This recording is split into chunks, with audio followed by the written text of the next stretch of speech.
नमस्कार, मैं रंजन कुमार अमृत न्यूज़ से आपका हार्दिक स्वागत करता हूं। आज अंतर्राष्ट्रीय महिला दिवस है। इस अवसर पर सभी महिलाओं को अमृत न्यूज़ की ओर से हार्दिक शुभकामनाएं, बधाइयाँ। नमस्कार जी, अपना परिचय देंगी? नमस्कार, मैं सुदीपा घोष, भरतनाट्यम नृत्यांगना, एक कलाकार हूँ और आज यहाँ से जो भी मुझे सुन रहे होंगे, देख रहे होंगे, उन सभी को महिला दिवस की अनंत शुभकामनाएं। डॉक्टर एन विजय लक्ष्मी, एडिशनल सेक्रेटरी। प्रशासनिक अधिकारी के नाते, लेकिन एक स्त्री होने के नाते जो हम सभी में एक गुण होता है, वो हम त्रिगुणमयी तो होते ही हैं, सत्व, रजो और तमोगुण से परिपूर्ण। और इस सत्व, रजो और तमोगुण के अंतर्निहित जो शक्तियाँ हैं, वो भी हम सब में अंतर्निहित है। ज्ञान शक्ति, क्रिया शक्ति और इच्छा शक्ति।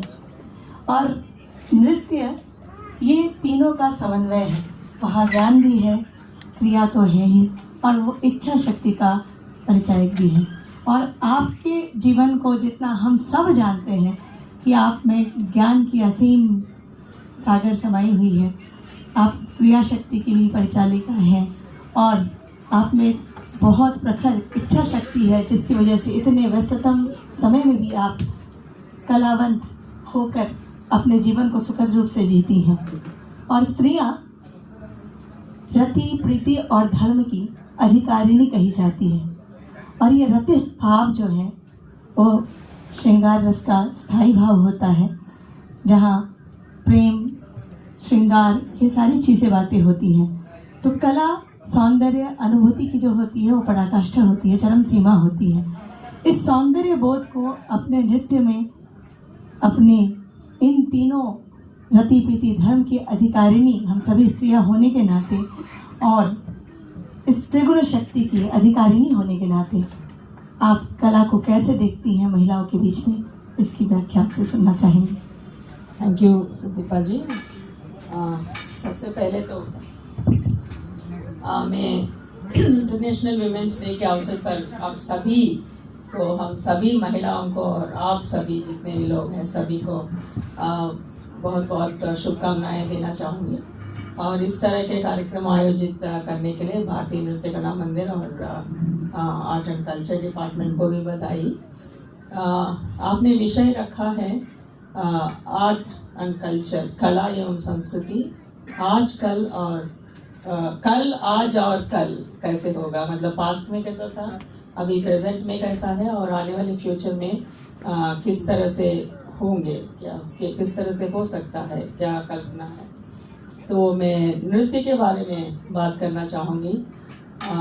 नृत्य हम सभी लोग समझते हैं कि आज के दिन में जो संगीत नाटक एकेडमी ने रिकॉग्नाइज किया है, उसके तहत 8 क्लासिकल डांस फॉर्म्स हैं। तो अनगिनत डांस फॉर्म्स तो है ही, बट 8 जो क्लासिकल डांस फॉर्म्स हैं उसको रिकॉग्नाइज किया गया है सरकार के द्वारा, और फोक डांसेस तो है ही। तो ये आज की स्थिति है। बट अगर हम थोड़ा पास्ट में जाके, कल में जाके देखते हैं, तो सबसे पुराना और सबसे पहला नृत्य भरतनाट्यम को कहते हैं। और भरतनाट्यम का कोई डेट भी नहीं है, जो उसके लिए प्रामाणिक शास्त्र है नाट्य शास्त्र। तो नाट्य शास्त्र ये कहता है कि भरतनाट्यम को स्वयं ब्रह्मा जी ने भरत मुनि को दिया है। आप चाहे बिलीव करें नहीं करें इस बात को, बट ये लिखा हुआ है और प्रामाणिक है, उसके लिए नाट्य शास्त्र में लिखा हुआ है। भरत मुनि को ब्रह्मा जी के द्वारा दिया गया है, और भरत मुनि का 100 पुत्र थे। उन 100 पुत्रों के माध्यम से इसको प्रचार प्रसार करने के लिए, ह्यूमन बीइंग्स के लिए, मानवता के एंटरटेनमेंट के लिए और उनके ज्ञान प्रबोधन के लिए, कला, उनके अंदर एक कला तृष्णा को जागृत करने के लिए ये नाट्य शास्त्र उनके द्वारा लिखी गई थी और उनको हैंड ओवर किया गया था। उसके बाद फिर वो आगे बढ़ा, फिर आज हम अभी भी उसको जीवंत रखे हुए हैं। अगर उसका कोई डेट नहीं है तो आप समझ सकते हैं कि कितने महान गुरुओं का योगदान इसमें रहा होगा उसको जीवंत रखने में। उसके बाद आप जानते हैं सारे जो इस तरह के कलाएं हैं वो गुरु शिष्य परंपरा से ही पनपते हैं, आगे बढ़ते हैं। तो पुराने ज़माने में तो गुरु शिष्य परंपरा ही था। तो फिर हम थोड़ा सा राजाओं महाराजाओं के समय में जाते हैं। उस समय वो बीच का समय हम लोग को पता नहीं है। रामायण महाभारत में भी हम लोगों ने नृत्य के प्रसंग देखे हैं।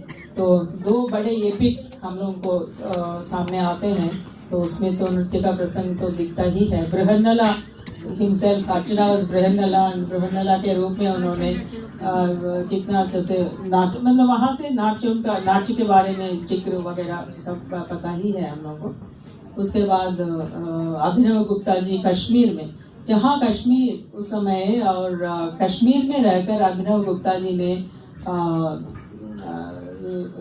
नाट्य दर्पण अभिनय दर्पणम लिखा है। तो जम्मू एंड कश्मीर कहाँ है और कहाँ, अगर आप ये सोचते हैं कि Bharatanatyam south Indian dance form है और ख़ास करके तमिलनाडु का डांस फॉर्म है, तो अभिनव गुप्ता जी जम्मू कश्मीर के रहने वाले थे और उनके द्वारा भरतनाट्यम के ऊपर काफ़ी व्याख्यान किया गया था और काफ़ी अच्छे अच्छे ग्रंथ लिखे गए थे। वो बहुत प्रामाणिक ग्रंथ माने जाते हैं। तो उस समय का जो परिवेश है, उस समय का जो जोग्राफिकल कंडीशंस जैसा भी हो, बट लोग नृत्य लोगों को एक सूत्र में बांध के रखा है, ऐसा भी हम कह सकते हैं।